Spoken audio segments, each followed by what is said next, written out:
ધારી પટેલવાડી નજીક ખેડૂત સંકલ્પ યાત્રાનું આયોજન હાથ ધરવામાં આવ્યું। ખેડૂત સંકલ્પ યાત્રાના રાજુભાઈ કરપડાની પ્રેરક ઉપસ્થિતિ વચ્ચે ખેડૂત સંકલ્પ યાત્રાનું આયોજન હાથ ધરવામાં આવ્યું હતું। આ સંકલ્પ યાત્રાનો મુખ્ય હેતુ દરેક ખેડૂત સાથે મળીને મંચ ઉપર આવે ખેડૂતોને પરથી મુશ્કેલી બાબતે રાજુભાઈ કરપડાએ વિશેષ વાત પ્રવચન દ્વારા લોકો સુધી પહોંચાડી હતી। આ ખૂબ જ મોટી સંખ્યામાં લોકો આ કાર્યક્રમમાં ખાસ હાજર રહ્યા હતા। અનેક સાધુ સંતોની ઉપસ્થિતિ વચ્ચે આ કાર્યક્રમ દીપ પ્રાગટ્ય કરી ખુલ્લો મૂકવામાં આવ્યો હતો। કાર્યક્રમને લઈ ધારી પોલીસ વિભાગ દ્વારા પૂરતો પોલીસ બંદોબસ્ત જાળવવામાં આવ્યો હતો। સરપંચની લેવલની વાતો કરશે, સરપંચ મોટા થવા અમને કહેશે। મેં તો એક વાત એ સાંભળી હતી કે વેફરના પડીકામાં હવા વધારે હોય, વેફર ઓછી હોય। કાલે જોવું છે વિસાવદરમાં કેમ છે।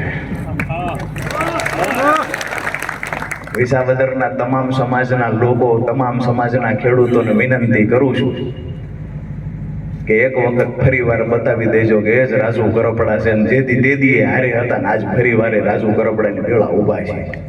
મને અમુક ભાઈઓના ફોન આવ્યા હતા, જીવરાજભાઈ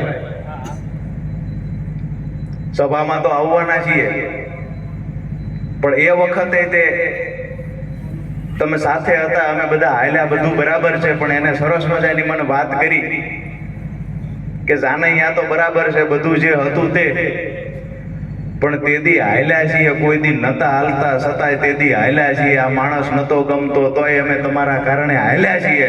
તો ક્યાંક ને ક્યાંક એવું બન્યું હતું, ભાણવરને જોઈને ભેળા હાલ્યા હતા, વરરાજો તેદી નતો ગમતો। વિષય એ છે કે જે લોકોએ મન બનાવ્યું છે, તો આપણી તો વાત એ હતી કે અમારા ખેડૂતો માટે લડવું છે।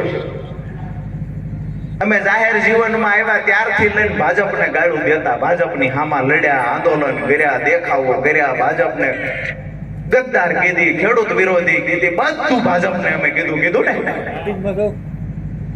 અને હજી સમય આવે એ જ કહેવાનું છે, પણ એને આટલું કીધા પછી એને અમને વંદે આજે ખેડૂત સંકલ્પ યાત્રા તુલસી શ્યામથી ફરતા ફરતા સાવરકુંડલાથી ચલાળામાં ભવ્ય ટ્રેક્ટર રેલી, મોટી સંખ્યામાં ઉત્સાહભેર ખેડૂતો સ્વાગત માટે આવ્યા। ત્યાંથી લઈ અને અમરેલી 3 કલાક મોડા પહોંચ્યા અમરેલી, તેમ છતાંય ખૂબ મોટી સંખ્યામાં ખેડૂતો ત્યાં ઉપસ્થિત રહ્યા।